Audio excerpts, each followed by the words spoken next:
If your scale stopped moving on carnivore, this is the phase that nobody is talking about. You didn't stall, your body stabilized. Now, this is not every scenario. Sometimes the scale is not dropping because your approach is not working. But for a lot of people, they'll lose rapid amounts of weight and then it stalls and they think they're doing something wrong.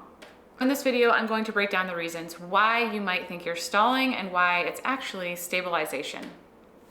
So in the beginning of the carnivore diet, when you have pulled out your carbohydrates, if they're under 30 total carbohydrates per day, your insulin is going to drop and you are going to lose a lot of glycogen. Glycogen storage is basically just sugar storage and it causes us to retain water. So many people can lose up to 15 pounds in the first 2 weeks. It's not fat. It's actually mostly water. This is just one way that the body is stabilizing to your new approach.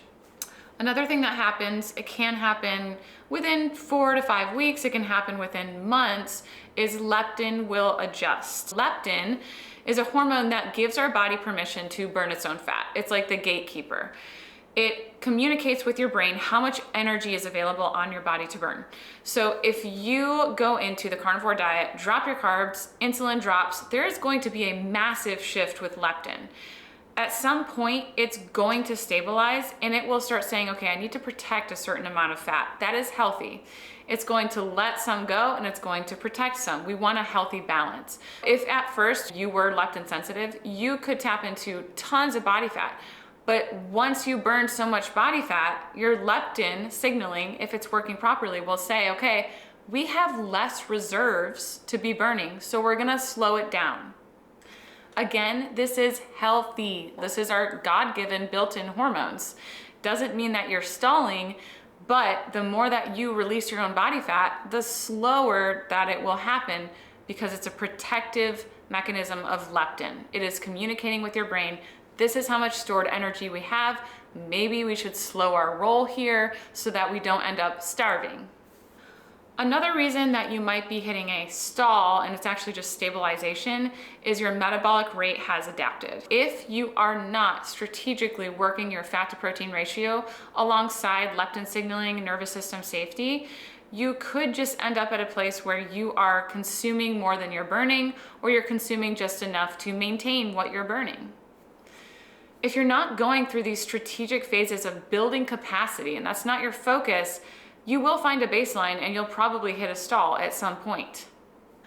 I've talked about it in previous videos that I have dedicated years since 2019 building capacity. This capacity is what allows me to really continue to burn fat and stay lean without ever getting into any type of uncomfortable deficit. Now, an energy deficit is required to burn your own body fat, but what's comfortable is completely sustainable. I can literally burn my own body fat eating 2,700 calories a day. There's no dieting there. There's no white knuckle approach. But for someone who has not built capacity, you are going to have to build capacity because now your deficit is too great for your body to sustain thriving on. When you have to get down to 1,200 calories to lose anything, you are sacrificing. We are not designed to have to starve ourselves to maintain any amount of leanness. Unfortunately, the whole calories in, calories out conversation has taken over the space. And yes, calories do matter, but hormones matter more. Capacity can manipulate the amount of calories that you can consume while still losing weight, while still burning fat, and while still thriving, supporting your thyroid, supporting your sex hormones, keeping your metabolism upregulated. You can do this while burning fat if you build capacity. So metabolic adaptation is one of the greatest reasons that people will stall or plateau. The point of this video is to remind you that fat loss happens in phases. I don't want you to expect it to just be a linear line that you're just losing weight. Just like healing is never linear, fat loss also happens in phases and it's often never linear. The first thing that happens is inflammation drops. Then comes stabilization, what I described in the beginning. Your body is stabilizing leptin signaling. Maybe you've met your metabolic maintenance. And if that's where you're at, the next step is building capacity. Going backwards will only get you so far. I want you to build capacity so that you're not going through this yo-yo dieting for the rest of your life. Once you're done capacity building, you are thriving, your thyroid health is optimal, hormones are optimal, metabolism is optimal, you're sleeping through the night, you're not having cravings, then you can go into a strategic deficit like I did after David. You cut back the body fat, still eating plenty of food, and then you slowly bring your intake back up. Now you've built capacity and you're at an optimal weight. You can do this. You just need to identify which phase you're in. You are not broken. You're in a specific phase, and I want you to think about, what does my body need right now?